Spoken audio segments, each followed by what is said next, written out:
Orville and Wilbur Wright, sons of a bishop, owners of a bicycle shop. They weren't scientists. They weren't rich. They were two curious minds obsessed with a single question. How do humans fly?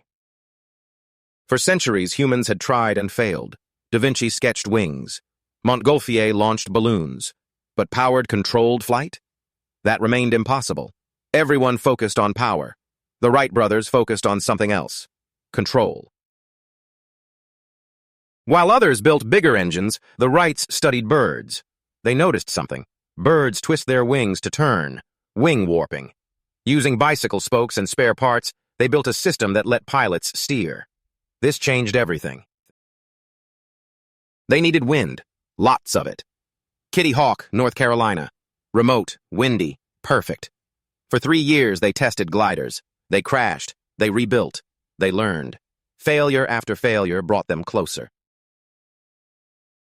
They needed power. No engine existed light enough yet strong enough, so they built their own. 12 horsepower. Less than a modern lawnmower, but combined with their wing warping system, it might just work. December 14th. They flipped a coin. Wilbur won. The flyer rose, stalled, crashed. Minor damage, major disappointment, but they were close. So close. December 17th, 10:35 a.m. Orville at the controls. The engine roared. The flyer slid down the rail, and then it flew.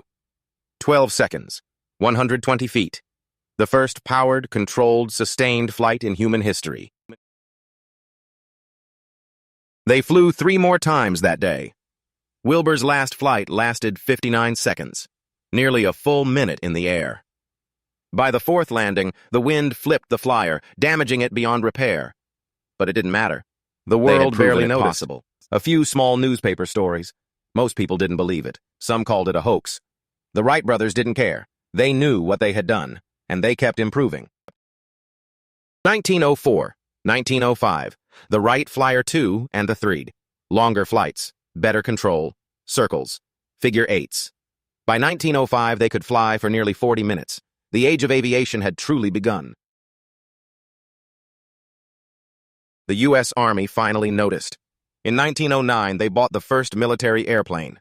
Suddenly, nations realized, this changes warfare. This changes everything. 1927. Charles Lindbergh crossed the Atlantic. 33 hours. New York to Paris. Just 24 years after 120 feet at Kitty Hawk, humans now crossed oceans. The impossible became routine. The 1930s. Pan Am. TWA. Flying became passenger service. Not just for daredevils, for everyone. Businessmen, families, tourists. The world shrank. World War II proved aviation's power. Battles won from the air. Cities reached across continents. The airplane became the ultimate weapon and the ultimate connector. 1950s. Jet engines, higher, faster, smoother, crossing continents in hours, not days. The world became a neighborhood. Tokyo to London, New York to Paris, hours apart. 1969. Just 66 years after Kitty Hawk, humans walked on the moon. Orville Wright lived to see it. From 12 seconds in North Carolina to footsteps on another world. His brother Wilbur never doubted it was possible. Today, 4 billion passengers fly every year.